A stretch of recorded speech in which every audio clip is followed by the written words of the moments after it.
మొదటగా ఈనాడు న్యూస్ అందరూ సబ్స్క్రైబ్ చేసుకోవాలా ఫ్రెండ్స్. శ్రీ చైతన్య హైదరాబాద్ విద్యార్థికి ఆల్ ఇండియా ఫస్ట్ ర్యాంక్ అంట. సైనిక దళాలకు పూర్తి స్వేచ్ఛ. పహల్గామ్ ఉగ్రదాడికి ప్రతిస్పందనపై నిర్ణయం భద్రతా బలగాలదే. అత్యున్నత స్థాయి సమావేశంలో ప్రధాని మోడీ. త్రివిధ దళాల అధిపతులతో ఢిల్లీలో భేటీ. రక్షణ మంత్రి సిడిఎస్, జాతీయ భద్రతా సలహాదారు హాజరు. మధ్యవర్తిత్వానికి సిద్ధం ఐరాస. ఇరు దేశాల సంయమనం పాటించాలి. చైనా.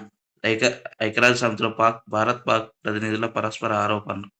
జమ్మూ కాశ్మీర్లో నియంత్రణ రేఖ వెంబడి 5వ రోజు పాక్ ఆర్మీ కాల్పులు. పహల్గామ్ ఉగ్రదాడి నిందితుల కోసం కొనసాగుతున్న వేట.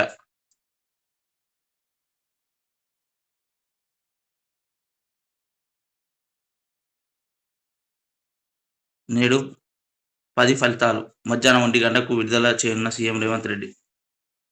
అసమర్థత, అవినీతితోనే కాళేశ్వరం కూలింది. లోపాలను బయటపెట్టిన ఎన్డీఎస్ఏ నివేదిక. డీపీఆర్ కోసం ఓ పెద్ద మనిషి తొందర పెట్టారు. మేడిగడ్డ కట్టింది, కూలింది రాస హయాంలో. పవర్ పాయింట్ ప్రజెంటేషన్ మంత్రి ఉత్తమ్.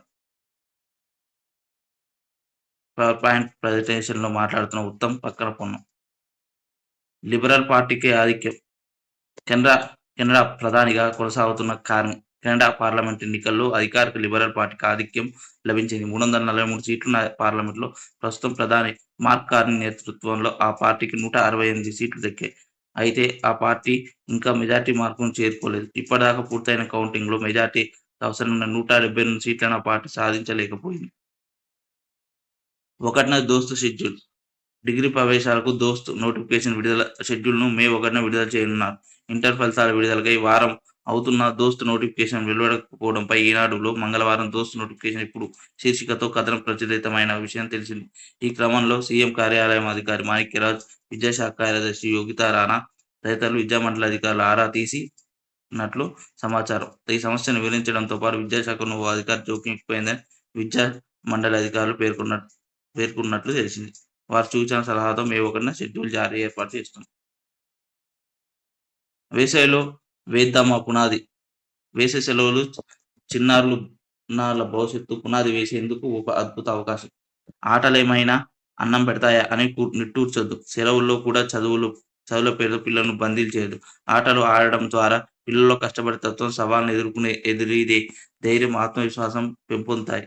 ఇంకెందుకు ఆలస్యం? ఈ వేసవిలో వారిని క్రీడా మైదానం వైపు నడిపించండి.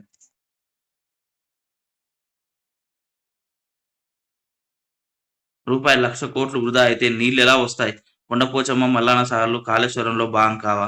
ఖర్చు 90,000 కోట్లయితే ₹1,00,000 కోట్ల నష్టమేలా? మేడిగడ్డలో అవినీతి జరిగిందని ఎన్డీఎస్ఏ ఎక్కడా చెప్పలేదు. దాన్ని త్వరగా మరమ్మతులు చేయండి. హరీష్ రావు మోనార్క్. టెట్‌కు ఈసారి 1.5 లక్షల మంది. భారీగా తగ్గిన దరఖాస్తులు. నేటితో ముగియనున్న గడువు. పారిశ్రామిక పార్కులు అంతంతే. ద్వితీయ శ్రేణి పట్టణాల్లో పడకేస్తున్న పరిస్థితి.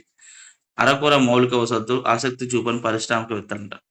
వెల్మినేడులో ఆహార శుద్ధి పరిశ్రమ కోసం భూములు సేకరించాల్సిన ప్రాంతమంట.